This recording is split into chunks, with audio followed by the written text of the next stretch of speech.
সামনে রয়েছে লোকসভা নির্বাচন, তার আগে কি বড়সড় ধাক্কা ঘাসফুল শিবিরে?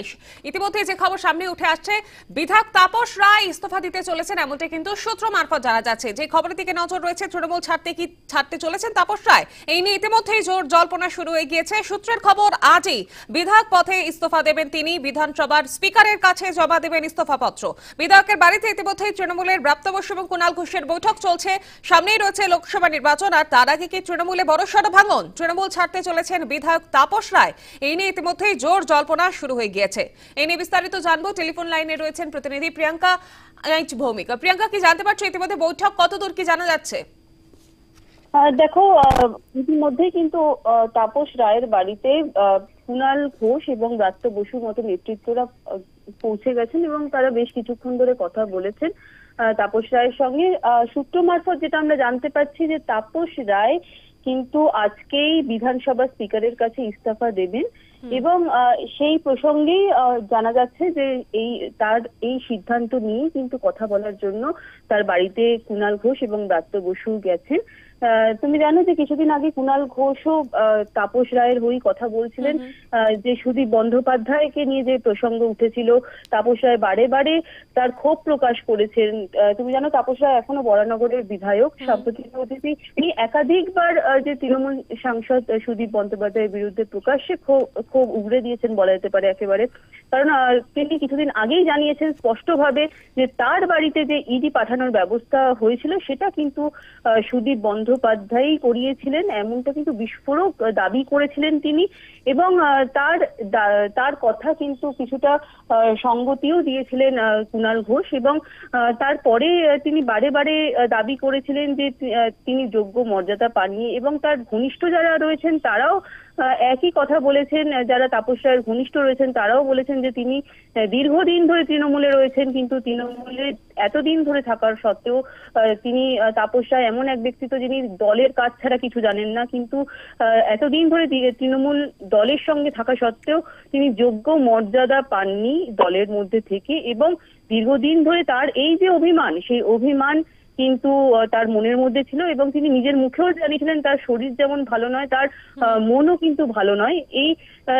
তবে একটা উল্লেখযোগ্য কথা তোমাকে বলে রাখি, এই যে আগামী 10ই মার্চ তৃণমূল কংগ্রেসের ব্রিগেড সমাবেশ, এই যে জনগর্জন সভা, যেটা নিয়ে তৃণমূলের নিম্ন স্তর থেকে শুরু করে একেবারে উচ্চ নেতৃত্ব পর্যন্ত প্রত্যেকে কিন্তু যথেষ্ট সক্রিয় বলা যেতে পারে, সেখানে কিন্তু তাপস রায়কে সেভাবে সক্রিয় হতে দেখা যাচ্ছে না বিগত বেশ কিছুদিন ধরেই, সেটা তুমিও লক্ষ্য করেছো। এমনকি 30শে জানুয়ারি মহাত্মা গান্ধীর মৃত্যু দিনে যে শ্রদ্ধার্ঘ্য অর্পণ করা হয়, সেখানেও কিন্তু তাপস রায়ের অনুপস্থিতি আমরা দেখতে পেয়েছি, যেখানে প্রত্যেকবার যে রীতি এতদিন ধরে মেনে চলে এসেছে সেখানে কিন্তু সুব্রত বক্সির সঙ্গে তাপস রায়ের উপরেই মূল দায়িত্ব থাকতো, পুরো আয়োজন তাদেরই কাঁধে থাকতো, এবং সেই জায়গায় কিন্তু তাপস রায়ের অনুপস্থিতি যথেষ্ট চোখে পড়েছিল। এবং এমনটাও জানা গিয়েছিল সুব্রত বক্সিকে তাপস রায় জানিয়ে দিয়েছিলেন যে তাকে ব্যাপারটা দেখে নিতে। কিন্তু বিষয়টা হলো যে সুদীপ রায়ের বিরুদ্ধে যখন একের পর এক তাপস রায় তোপ ডাকছেন, তখন কিন্তু তার মান ভঞ্জন করতেই বলা যেতে পারে। এর আগেও দেখা গেছে যে কুণাল ঘোষ গেছিলেন, তার সঙ্গে কথা বলেছেন, এবং আজকেও কিন্তু তার ব্যতিক্রম হলো না। যখন প্রকাশ্যে যখন এই খবরটা এলো, যখন সূত্র মারফত আমরা জানতে পারছি যে তাপস রায় এবার দল ছাড়ার কথা ভাবছেন, যে তাপস রায় দীর্ঘদিন ধরে তৃণমূলে থেকেছেন, তৃণমূলের সক্রিয় কর্মী ছিলেন তিনি, সেখানে কিন্তু এইভাবে তাপস রায়ের মতো এতটা বরিষ্ঠ নেতৃত্ব তিনি কিন্তু দল ছাড়া যখন কথা বলছেন, তখন কিন্তু তাকে কিছুটা তার মানভঞ্জনও বলা যেতে পারে, বা তার এই যে সিদ্ধান্ত, এই সিদ্ধান্ত নিয়ে কিন্তু কথা বলার জন্য কুণাল ঘোষ এবং ব্রাত্য বসুর মতো নেতৃত্ব গিয়েছিলেন, এমনটা কিন্তু স্বাভাবিক। তবে তিনি কি সিদ্ধান্ত শেষ পর্যন্ত নেয় সেই দিকে কিন্তু প্রিয়াঙ্কা, ধন্যবাদ। আমাদের সঙ্গে ছিলেন প্রতিনিধি প্রিয়াঙ্কা ভৌমিক। আরেকবার আপনাদের জানাই যে এবার কি পথ ছাড়তে চলেছেন তাপস রায়, সেই নিয়ে কিন্তু ইতিমধ্যে জোর জল্পনা শুরু হয়ে গিয়েছে। তার বাড়িতে কিন্তু বৈঠক করছেন কুণাল ঘোষ এবং ব্রাত্য বসু।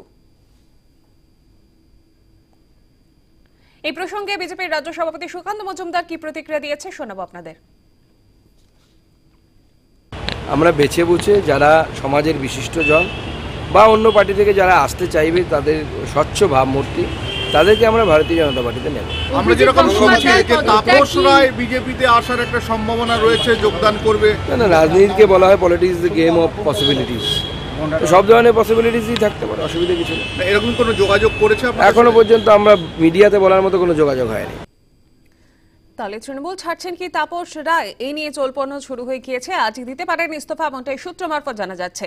রাজনীতিতে এই নিয়ে জোর জল্পনা শুরু হয়ে গেছে, যেহেতু সামনেই রয়েছে লোকসভা নির্বাচন, আর তার আগে তৃণমূলে কি বড়সড় ভাঙনের ইঙ্গিত দিচ্ছে।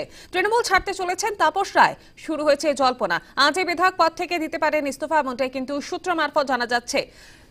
আমাদের সঙ্গে এই মুহূর্তে রয়েছেন তৃণমূল নেতা জয়প্রকাশ মজুমদার। আপনাকে স্বাগত জানাচ্ছি। যে বিষয়টি জানতে চাইবো, সামনেই তো লোকসভা নির্বাচন রয়েছে, আর তার আগে তৃণমূল ছাড়তে চলেছেন তাপস রায়, এরকম একটা জল্পনা শুরু হয়েছে, কতটা প্রভাব ফেলতে পারে এই বিষয়টি?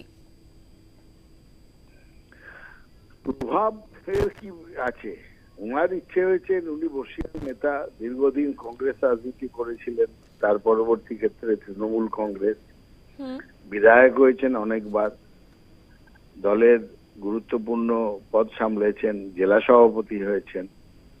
এখন তার এই সময় যে কোনো কারণেই যখন মনে হচ্ছে যে বিধায়ক পদ ছেড়ে দেওয়া উচিত, কিংবা দল ছাড়ার কথাও ভাবছেন কিনা আমরা জানি না, আমি অন্তত জানি না।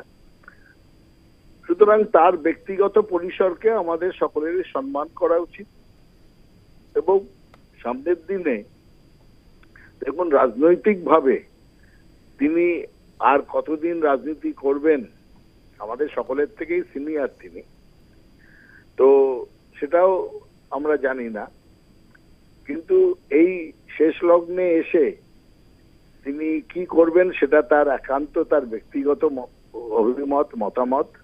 এবং আমি মনে করি যে কোনো মানুষের এই ব্যক্তিগত পরিসরটাকে সকলের সম্মান করা উচিত, এবং সেখানে কোন রকম মন্তব্যের জায়গা নেই। তার তিনি এগিয়ে যান, আজকে তিনি যদি করেন, তার পরবর্তী ক্ষেত্রে অনেকেই অপেক্ষা করে থাকবে যে তিনি সন্ন্যাস নেবেন না তিনি অন্য কোনো রাজনৈতিক দলে যাবেন। এটা নিয়েই সবাই চিন্তা করছে বা সবাই উৎসুক হয়ে আছেন। কিন্তু তাও আমি বলবো, তাপসদাকে আমরা সবাই শ্রদ্ধা করি। আমি তার হাত ধরে দীর্ঘদিন রাজনীতি করেছি, যখন তিনি ছাত্র পরিষদের নেতা ছিলেন, পরে যুব কংগ্রেসের নেতা যখন ছিলেন।